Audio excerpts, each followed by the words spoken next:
What's up, world? I'm Matt Newberg from HNGRY, and this is The Feed. Each episode, we'll dive into conversations with the industry insiders who are leveraging technology to shape the way we eat. On today's episode of The Feed, I sat down with Steph Chen, founder of Anyday, a modern cookware brand designed specifically for microwave cooking. In this episode, we'll talk about some of the biggest misconceptions around the health and safety of the home microwave, how culinary influencers like Chang and Kenji Lopez-Alt have become proponents of this way of cooking, and the next generation of CPG brands rethinking your freezer and pantry. All right, Steph, it's great to have you here. Thank you so much for making the time. I would love to do just a quick icebreaker to start us off and tell us, what are some examples of meals you can really quickly make easily in the Anyday that would shock people? I think the craziest type of food to make in the microwave and in the Anyday that people are like, what, is all fish and all seafood. It's such a taboo to go to your office and microwave fish. And I think probably like 99% of America has never even considered the possibility of like putting in raw shrimp in a microwave, or like raw or like clams or mussels or lobster, God forbid. But it turns out that like the microwave is just generally an incredible steamer. And so anything that you might steam, like a lobster tail or salmon or clams, is like sort of an ideal microwave cooking candidate that people don't know about. And fish generally, like you could put a piece of fresh fish in there with rice or a vegetable, or you could put a piece of frozen fish in there, and they're both amazing and they come out really, really nicely. Amazing. Yeah, I personally love, I buy the frozen Whole Foods, like whatever their like wild catch private label is frozen, and use that to like quick like protein on top of salads, basically. Exactly. Yes. I'm a big fan of TJ's Branzino, frozen Branzino. Very fancy. But the one thing I will say that the microwave can't do is get that crispy skin. So what I'll do is I'll get my cast iron out, I'll start heating it, and then like finish it for a few seconds to get the crispy skin on the outside. And like I can say it's like a lot faster than doing a sous vide or anything, and it's pretty much on par with like the normal way I would cook a salmon. That's awesome. All right, Steph, so it's great to have you here. Thank you so much for taking the time. I'd love for you to just walk us through your background from interning at with Alice Waters as Chez Panisse to being an early employee at Eat Just to Meyer, where you started Anyday. Yeah. I have always enjoyed food and being in and around food, cooking food, thinking about food, and reading about food. And so I sort of found places to be in my career that were food related in various forms. And it started completely by chance as one of Alice Waters's 3 assistants as a freshman year in college, as an intern in her office. And it was an amazing experience. I'm from the Bay Area, so Chez Panisse is, I know Chez Panisse very well. And she was a figure that, started really like started the entire organic and local food movement in the US, and especially on the West Coast. So I learned a ton from her about, what being in the food space looks like, what being a leader looks like. And that really solidified like, oh, I'm interested in like, what is this like, amazing, like you're feeding people, something delicious, and there's a lot of value in that. I ended up taking that, going to other various places. I did a stint in the kitchen one summer. I worked at a food magazine, at Saveur magazine one summer. And then after college, after a couple of brief years in China, where I was a teacher, I came back to the Bay Area and really wanted to find something at the intersection of food and technology. And I stumbled upon this company, which at the time was called Hampton Creek, is now called Eat Just, that was doing something crazy around using plants to find functionalities that can make food products better, specifically like products that have animal products in them better. And by better means more delicious, more sustainable, healthier, and affordable as well. And so the product they had at the time was a mayonnaise of all things. And their thinking was like, how can we remove the chicken egg that's in mayonnaise? But, no one's actually buying mayonnaise to eat an egg. It's just, the creaminess, the emulsification, and they figured out a way to use plants to do what that egg does instead. And that's pretty interesting. And now they've moved on to, an actual eggless scrambled egg, and an eggless egg patty. And what's interesting in particular about that is our CEO, Josh, was obsessed with this idea of like, how do we make the good thing the easy thing? And how do we make like better food and better cooking more accessible to everyone?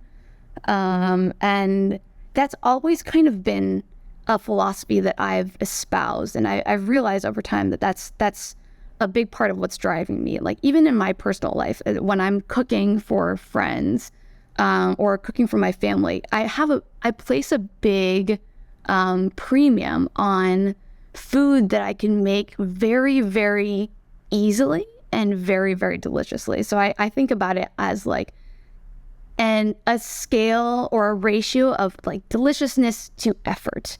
Sure. And I think a lot of that came from Josh, and also actually from Alice too, back in the day. Like, how do we find things that are like the really good things, but actually are like, shockingly easy and accessible for people. And I truly stumbled upon this idea of cooking food from scratch in a microwave. And it was literally like I have no particular, or at the time I had no particular connection than a typical person would with a microwave. Like I used it probably the way that you maybe used to use it, Matt, of like, how did you use the microwave growing up?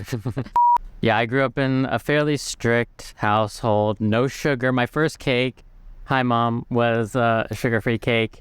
And I was not allowed to have a lot of junk food in the house, but I was occasionally able to like sneak like a frozen, I was interested in like what a frozen burger would taste like. And I think I was able to sneak that in. But for the most part, like we didn't the have White Castle frozen burgers. Not like I think like either that or like an actual burger. Cause I was just like, how is this possible? Right. And it was disgusting and it validated my assumptions, but mostly just like those like super pretzels were like the only things like we were allowed to ever put in to buy frozen and put in a microwave. Right. Okay. Yeah. I grew up primarily using it as a reheating device.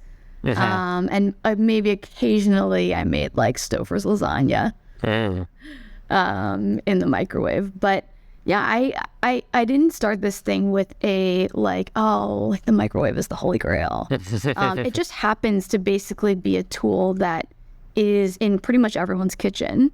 And right. And like after doing some research with it we can get into, I realized that there was a giant opportunity for. Amazing. Yeah, I'd love to hear kind of, how Anyday kind of fits into the larger Meyer umbrella. And then kind of what were some of the initial like hypotheses you had when you went out to go and set off on this very visionary, very bold and daring idea you had? Well, so Meyer is a cookware company. And by cookware, it's very much like traditional cookware, pots and pans, nonstick, stainless steel, etc. And like full transparency, it's actually my family's company. So there had always been this sort of undercurrent in my career of like, hey, Steph, like, when are you going to join the family business? And I basically pushed it off as much as I could, for as long as I could. And at some point, my dad, who basically founded this cookware company, Meyer, started working on this sort of food storage product. And he was really excited about it. It was like a glass bowl with a glass lid. And he was like, this is going to revolutionize food storage. And it's going to do like a ton of business. It's going to be a huge thing. And I was basically like, huh? And we were testing out, samples of these products, like factory samples of these products, these food storage products, in my place, and, in my parents' place. And what we completely stumbled upon by accident is one day, essentially, we put in raw chicken into this food storage container, and we decided to try it out in the microwave from raw, and we put it in for, I don't know, maybe like 5-10 minutes or something like that in the microwave. And the intention was to like start it in the microwave and then finish it under a hot oven to get the crispy browning. And then basically it came out of the microwave, and the chicken was like mind-blowingly juicy. And we were shocked by it. And that was sort of the beginning of like, is there something here? And it honestly, like, it's completely different from the entire Meyer portfolio. Like Anyday launched as like a direct-to-consumer brand. It's not like a typical brick-and-mortar cookware brand. And it's in this entirely new category of microwave cookware that hadn't existed before. So I sort of like, I was very lucky to be able to carve out a space to work on this project. And it's paid a lot of dividends so far.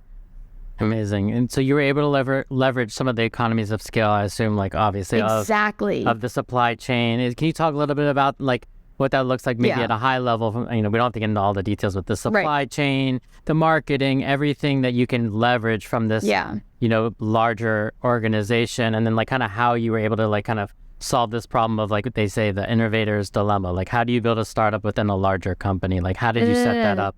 Having experienced, being the chief of staff at a company like Eat Just, sorry. What did you learn from that experience that like, you brought here as far as setting that up? Right.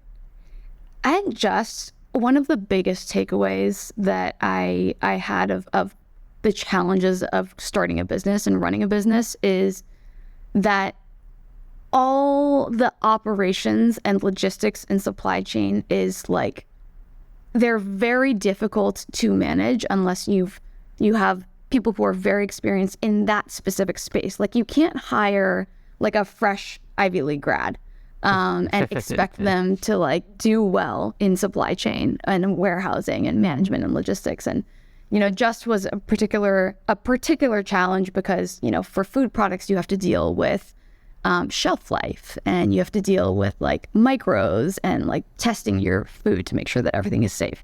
Cookware is a different animal, but still what's amazing about how Anyday is set up in Meyer is we can leverage essentially all of the things that startups struggle the most with: ops, supply chain, manufacturing, quality assurance, shipping, etc.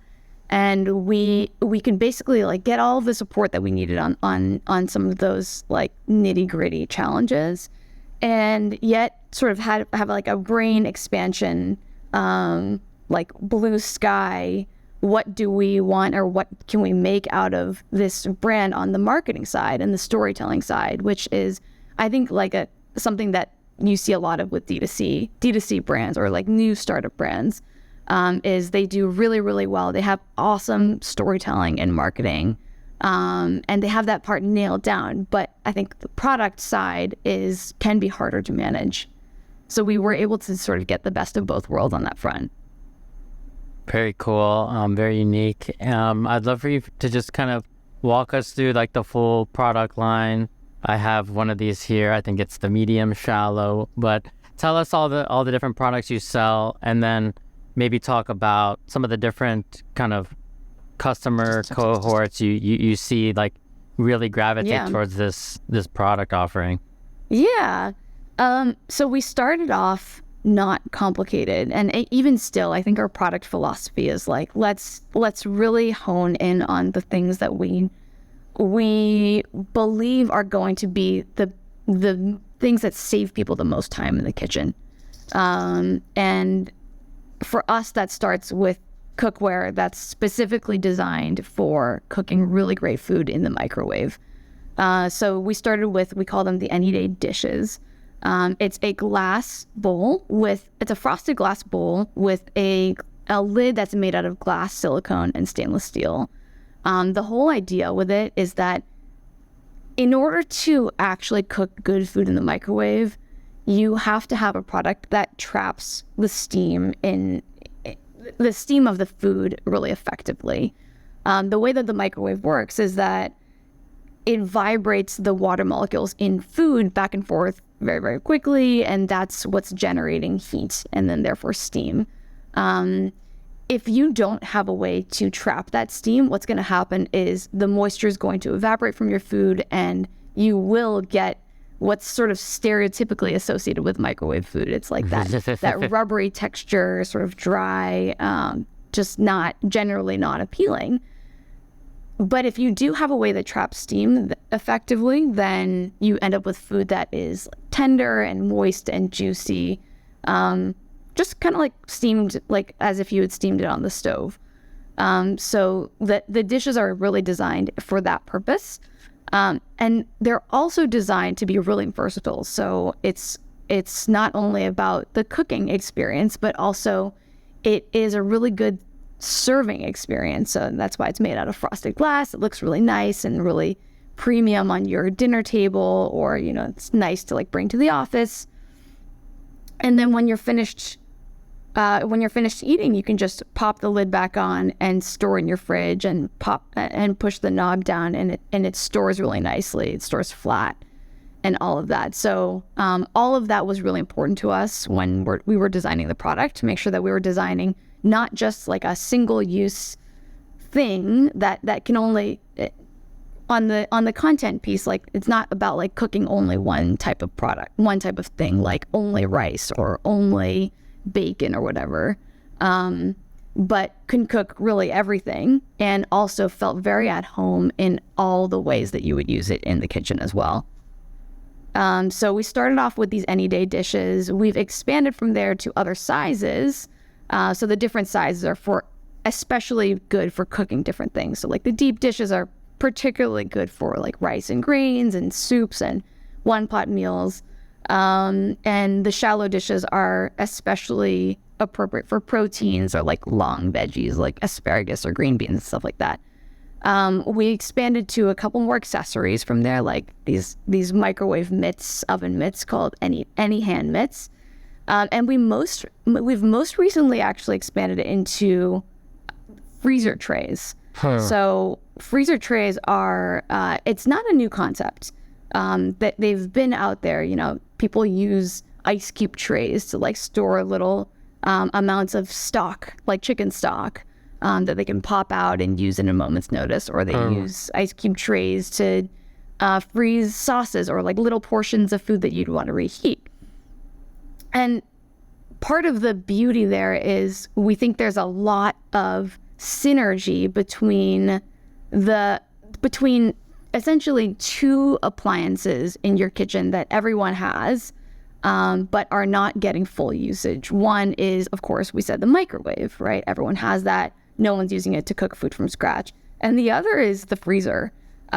We think that the freezer is like the two working in concert with each other is something that hasn't been explored enough yet. And I think these new freezer trays that we've released, we have two sizes of them.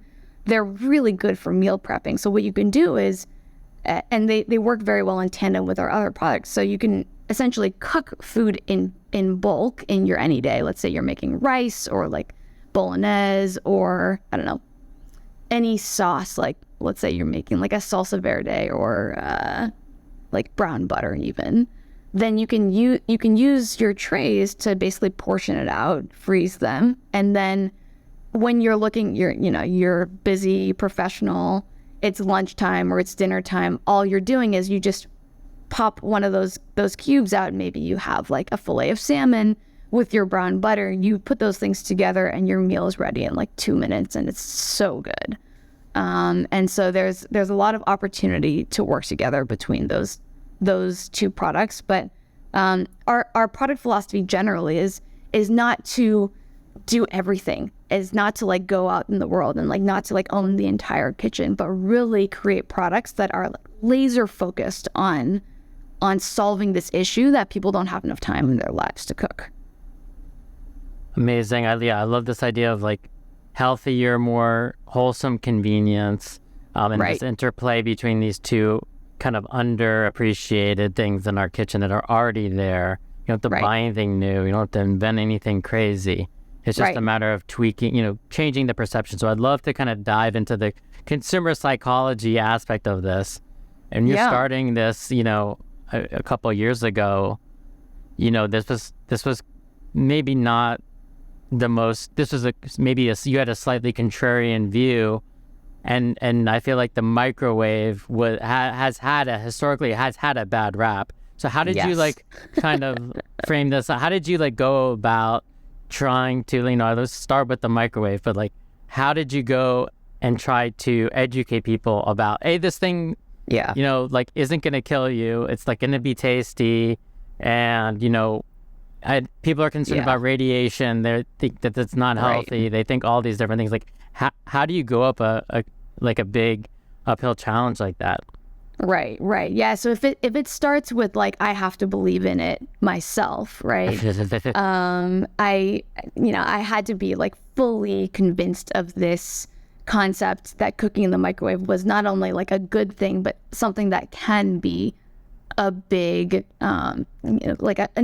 honestly, a shift in societal behavior, and perception, right? So that was a pretty big thing. But so it starts with like really being convinced of it myself. And, I mentioned that we tried this chicken in the microwave, and part of that was just like an initial test. And so from there, I ended up doing a ton of research about the microwave, and historically other people who has said anything about cooking food from scratch in the microwave, and what is the actual research that's out there.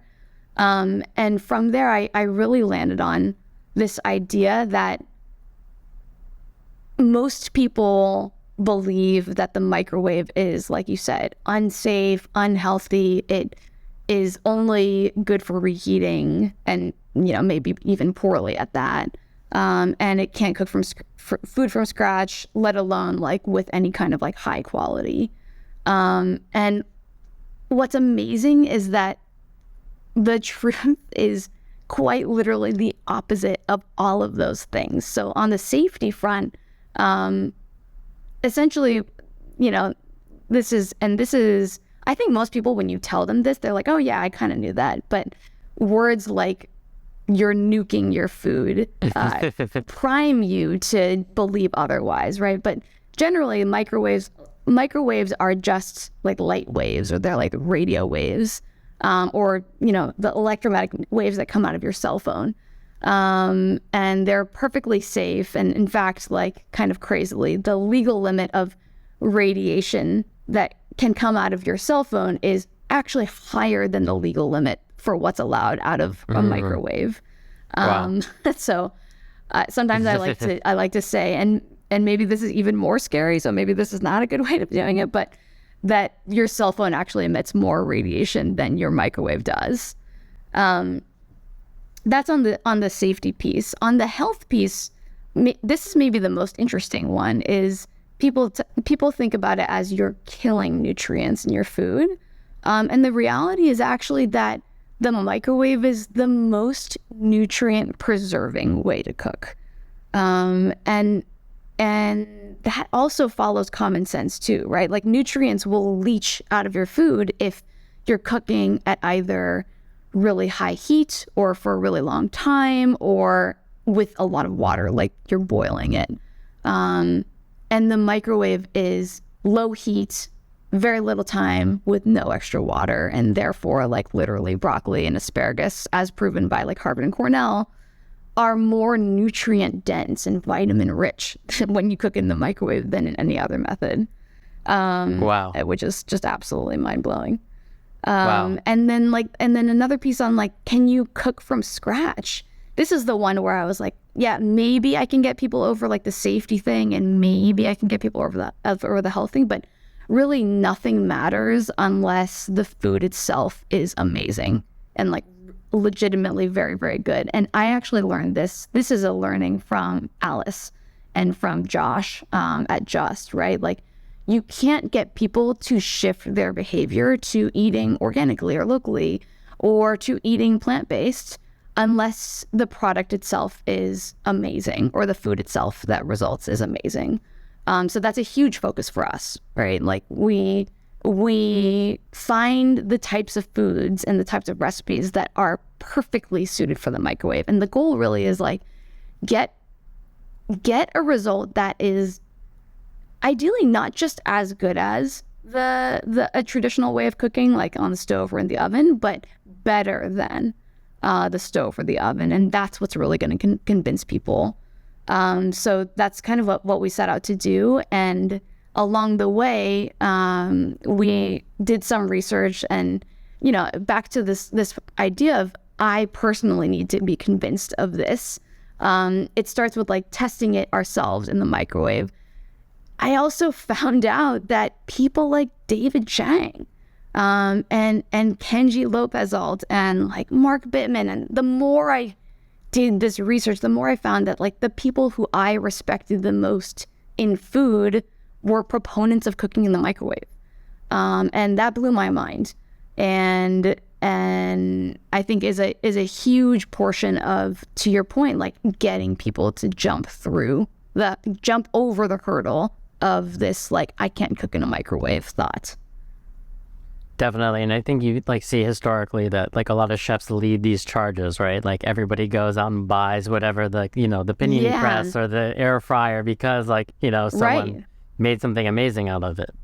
Right. I think the same is true for like the Instant Pot, like back in the day. It had like a meteoric rise, has a similar challenge of like overcoming perceptions of, you know, safety. And also explode in teaching my face. people how to do it. Yeah, exactly. It's like people are scared of that stuff. But if they have someone that they trust, that's telling them like this is a really good thing, then it goes a long, long way to getting people over the hump. Love it. Yeah, I mean, we'll talk about David Chang in a sec, but yeah, he's made some amazing stuff in his microwave, and I'm sometimes shocked at like how creative he is about going to Costco and getting like frozen, you know, lobster tails. I'm just like, you're taking like the ultimate luxury and making it like super accessible, and you're making it like, it's like this highbrow, lowbrow thing that I just absolutely can't get enough of. And that's how I want to eat throughout the day, you know, when I'm not like going out to eat with my friends. Yeah, completely. I'd love to shift over to the frozen side of this that I'm also very passionate about, which is this idea of like, you know, the studies that have been done around fresh produce. And, you know, I go to a lot of groceries. I do a lot of recon work at HNGRY, and I look at the produce section, and the stuff is sitting out there for a while. And then I go into the freezer aisle, and you think, okay, there's some brands that are just like flash freezing stuff, like this, like Seal the Seasons or Woodstock. They're taking like the highest quality produce, flash freezing it, and at the point of harvest, and like trapping in the nutrients. At least in my head, this is what's happening, right?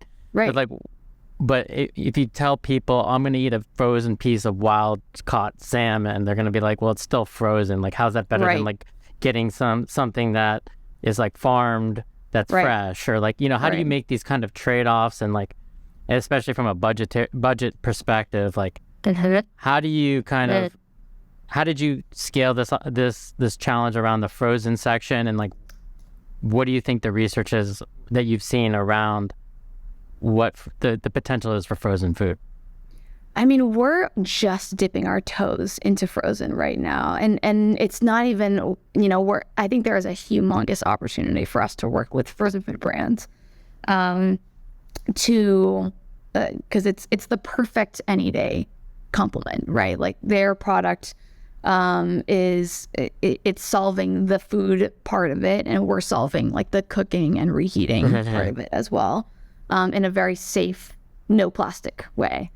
So I think there's a lot to be said there. I mean, generally, I think that, to your point about the nutrition and the freshness of frozen, I think a good example of that is like sushi, or like sushi grade fish, right?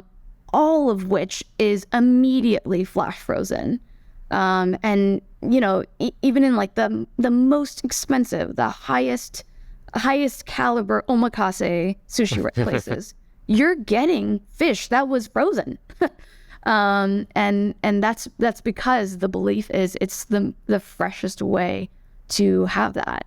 And I think the same is true for vegetables. I mean, I'm a new mother. My son is like almost a year old right now, and he's well on his way into eating solids. And I have a choice in front of me around like, should I purchase frozen cauliflower and broccoli, or should I buy it fresh? And I've discovered that not just because of the convenience, because I really believe that like you can't win entirely on convenience.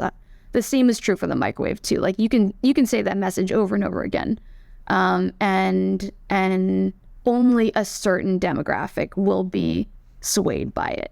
But what you really have to convince people on is that it's actually better quality, as well, which I do believe is true for a lot of different frozen vegetables, frozen fruits as well. Amazing. Yeah, I mean, I buy all my all my animal proteins. I buy frozen. I thaw them out, and I stick them like. I don't make steak in the microwave. I don't know if that's possible. I don't either.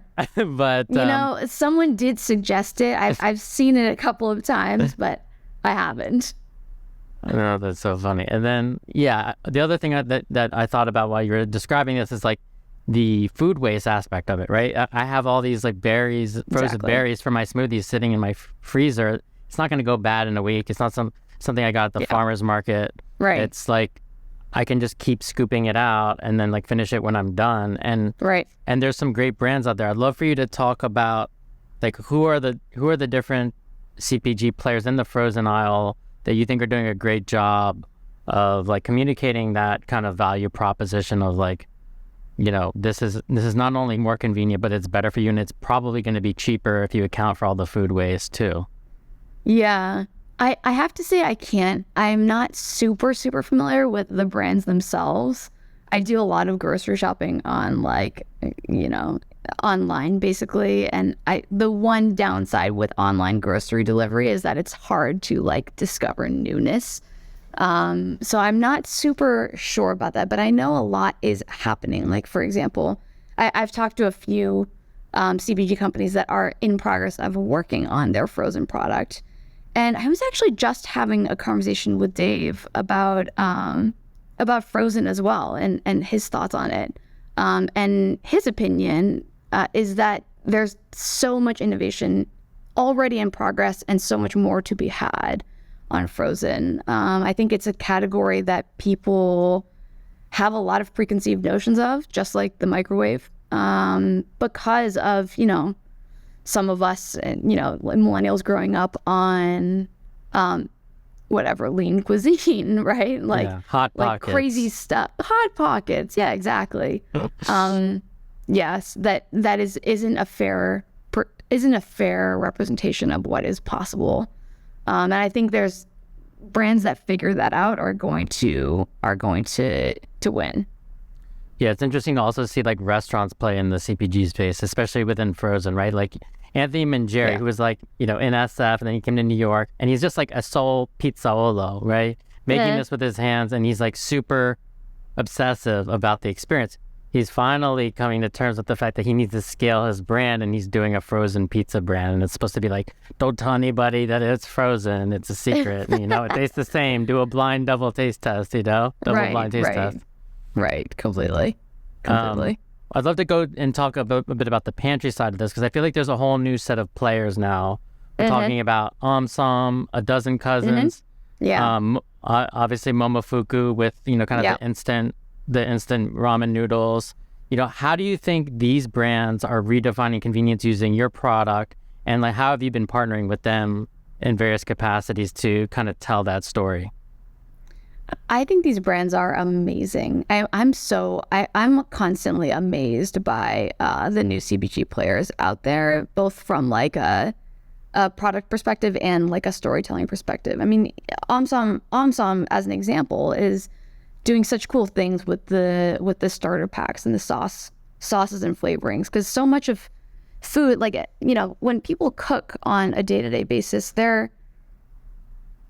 because of the time constraint that everyone feels, people probably aren't making really complicated things. Like, what they're looking for, as we've seen, is like they want to make a basic food, but they want it to taste good. And so these brands that are essentially bringing like the flavor to the table are, I think, doing really cool things and making really good content that like solves that need of giving people good food in a really convenient format. And I think that's only going to expand. So, you know, for us, the pairing is really, really nice, because let's say you have in your fridge asparagus, let's say you have some potatoes, let's say you have chicken thighs. What are you going to do with it? And most people aren't like following a full recipe. They're just like, okay, I have this ingredient. What am I going to do? I'm going to add some Momo soy sauce and chili crunch to some broccoli, fresh broccoli or frozen broccoli that I steam, and that's my perfect side dish. And it was ready in 3 minutes. I think that's a really powerful combination.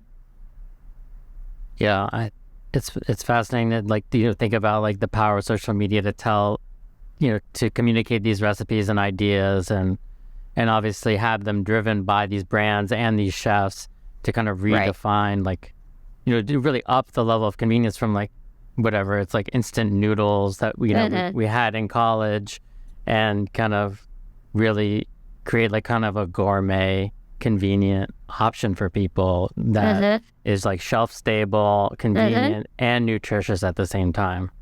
Completely. And so much of good cooking, or so much of home cooking, is having the right tools that you can just pull on when you need to, right? So, and I think sauces and, oils and stuff like that are the key to those things. It's I'm a big fan of this cookbook called 6 Seasons by Joshua McFadden, and one concept that he espouses, he's actually the creator of this like butter board idea that went viral a few months ago on Instagram. But one concept that he talks about is like having, maybe taking a little bit of time to, I guess technically this is sort of meal prepping, but like have really delicious sauces on hand in your household that can be paired with fish, with other meats, with vegetables, with grains that essentially take your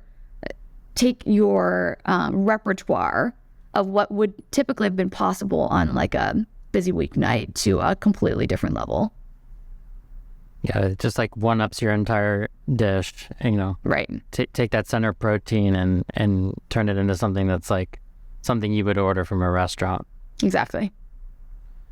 You touched on this briefly, but I'd love to dive in a little bit more on like kind of the role between, like I go on Instagram and I look at like Wolfgang Puck, and he's touting his own like his own label of air fryers and showing people how to cook a whole chicken in the air fryer. And I actually went and did that, and it was actually delicious. But like, nice. Chefs are so influential, right? We talked about Dave briefly, but like, how has this kind of evolved over time? Like, since, I don't know, what was the first big kitchen appliance, I guess, that you would have people, chefs promoting, and how are you looking at it for Anyday, like as far as like how important that is for you to tell your story? For us, it is almost everything. Because of this uphill battle that we have to get people on board with cooking in the microwave, it's a pretty big challenge to get in front of new people in the right way. Like we could invest a lot on ads, and we could do it that way. But or we could invest in, developing, like building relationships with people like Dave, like Michelle Tam of Nom Nom Paleo, who have these very, very loyal audiences that already trust them. And they say one thing about like, hey, this is how I make vegetables every single day. And their audience is like, what? Like, my mind is completely blown here. So I think that, especially because the world that we are in right now is one of lots of brands, and it's crowded, and it's hard to stand out. And I think before it could be easier to stand out if you had like a really beautiful product or really beautiful packaging or really beautiful design, or like things that signal quality in a brand. But that playing field is, I think in a really nice way, like quite much more level now than it used to be. And so what it will end up coming down to is like how credible you are as a brand. And I think that food influencers are a big portion of that.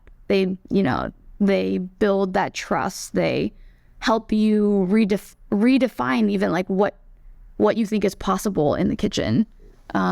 Dave is someone that for us is like a dream person to work with, because he is kind of counterculture in many ways, right? He's I don't know if this is giving too much credit, but I think like the popularity of ramen in the US is in fairly large part kind of attributable to Dave. Or like pork buns, even like that's momofuku, right? And so they are tastemakers in this field, and that's a big portion of what it takes to build a modern day brand. Yeah, they're chefs are the new rock stars, and now as like restaurants like Noma are closing, right? You start to think about all the ways they can take the their knowledge and their skill set towards these newer channels, right? Mm-hmm. Like, how do we make something work within like the home format that people can really get behind and play along at home with? And yeah, I think absolutely. This is a great example of that, right? It's like, order this from GoPuff or DoorDash or Dashmart, get these noodles and like assemble this in like 30 minutes, essentially. Do it at home, right? Like bringing like some level of like high end restaurant experience or restaurant knowledge, and applying it to your day to day. Love that. I love it. It would be great if you could talk a little bit more about like the social media strategy and kind of how you've been able to communicate like recipes and some of these chef partnerships through social media to translate that to the e-commerce site, and maybe even talk about like the recipe side of content that you've also built up on your own website. Yeah. For us, the recipes are the bread and butter of what we're all about. And by recipes, I don't necessarily mean like fully blown, like here is a big ingredient list and here is all the preparation steps. I think recipes can be as simple as like, put broccoli in the dish and cook it for 3 minutes with some lemon juice and garlic. The recipes are the foundation of the content, because you can have the best product in the world designed for cooking in the microwave, or I think the same is true when you're creating any kind of new category. Like you could develop the best product in whatever new category there is, but it wouldn't matter to anyone unless it was relevant to them and unless they could actually get started and use it. So for us, like a big piece of this is like, how do we onboard the user effectively? Like, how do we make sure that people are not just buying the Anyday out of curiosity and then letting it sit in their closet for a long time before feeling, empowered and confident enough to actually cook their first thing in the microwave? How do we make it really, really easy for them? So that's sort of where it began.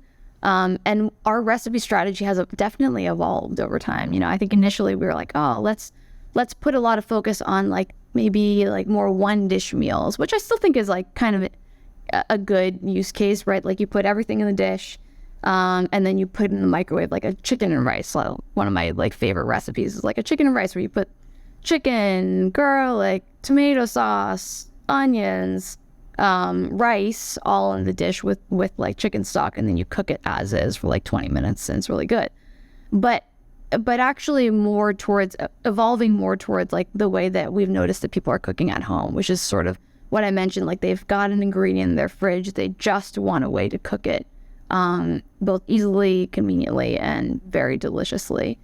So the content that the way that we like to use our social channels is to show people the day-to-day way of how you can make something fast and easy and delicious in the Anyday, without it feeling like a big to-do, right? Like without feeling like you have to like go out and buy a bunch of ingredients, or spend a lot of time like looking at a recipe. Just throw these things in and like put in the microwave until they're cooked, essentially, and then it's great. And so like the focus really is on ease and on accessibility and not being intimidating.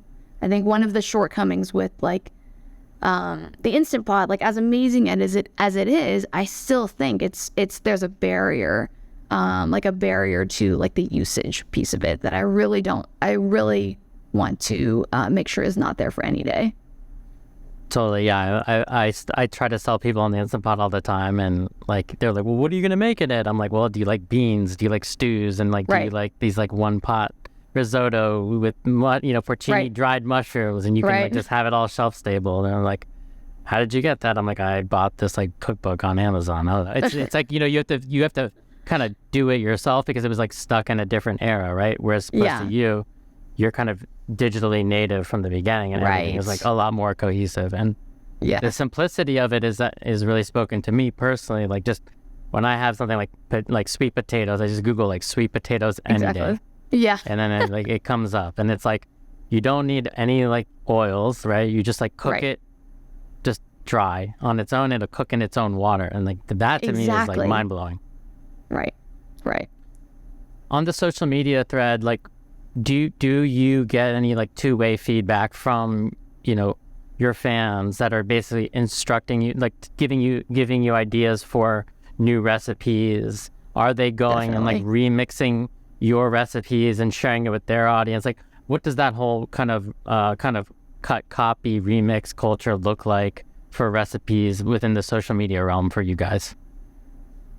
I mean, the UGC has been like stunning, even from really like day one of launch. Like people have taken to this way of cooking in a way that I couldn't even dream to be true maybe like a month before launch. I just figured people would be like, this is like a really weird way of doing it. I'm just gonna like follow the instructions, and like that's really all I'll feel comfortable doing. But I saw even immediately consumers riffing on existing recipes or ingredients that we had posted instructions of like how to cook XYZ, like sweet potato, for example.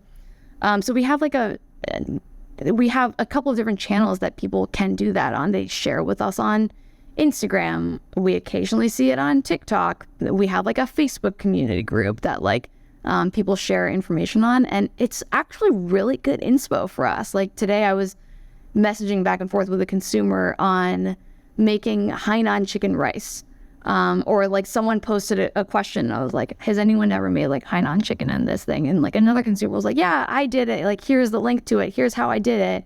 And it's really good information sharing back and forth. And I think eventually a dream of ours would be to transform sort of the recipe section of our site to something that is user generated. And like right now we are like quite literally the only credible source of microwave cooking recipes on the internet.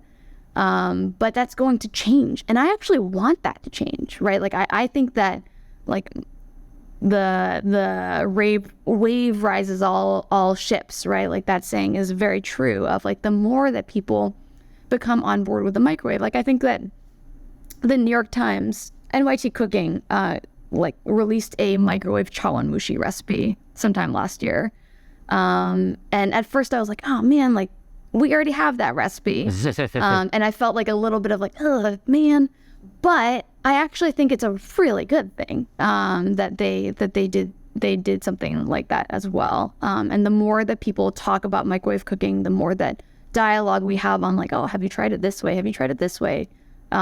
It's basically what like that whole community group is doing, I think ourselves included, is essentially creating an entirely new way to cook. That should be like not just like I do this thing occasionally in my kitchen, but rather like I really envision this to be like a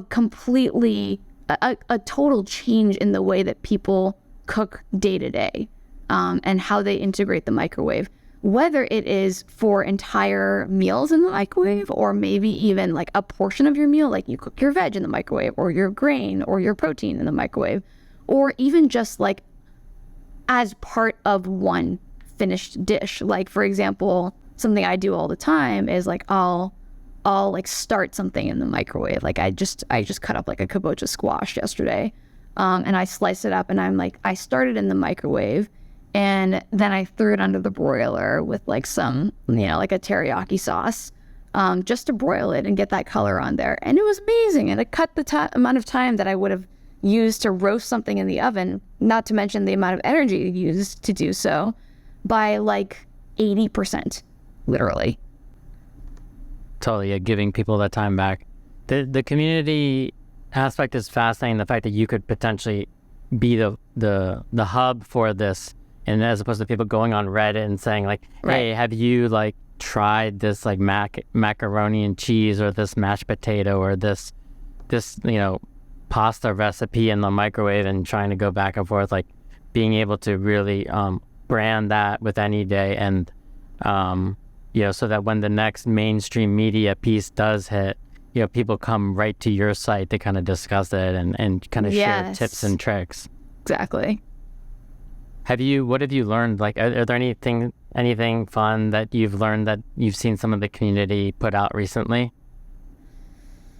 What have people been making?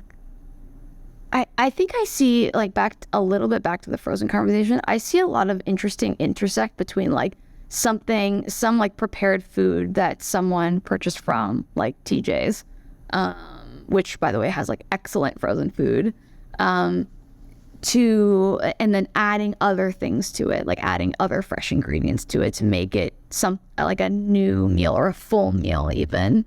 I'm always fascinated by that combination, because it's like, the ultimate goal is like get something good on the table quickly, in whatever way that means, whether that's like, using frozen food as well. What else have people cooked a lot?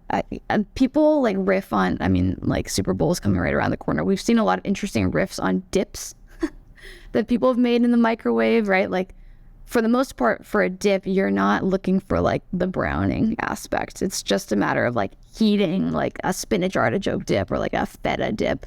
And it's endlessly riffable.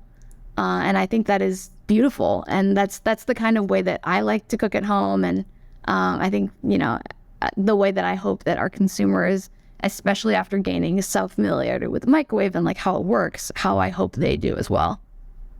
Awesome. Yeah, it feels like you create this very safe space for people to riff, because it's like it just can't go bad when you're using the Anyday in the microwave. It just feels like just keep adding more time to it until you get it right. Just exactly. Like add 30 seconds, until it's cooked, right? Yeah. Steph, this has been a real pleasure diving into all these areas I'm very passionate about, around the frozen section of the grocery store to microwaves. If people want to learn more about Anyday, we'd love for you to plug away at all the various ways they can get connected. Yeah, so we're primarily available online on our website, cookanyday.com. I highly encourage signing up for emails, following us on social, because those are, like we talked about in this conversation, those are the big channels that we use to teach people or give inspiration to people of what they can actually do in the microwave. Very cool. Well, I'll be following along very closely and constantly trying to up my microwave game.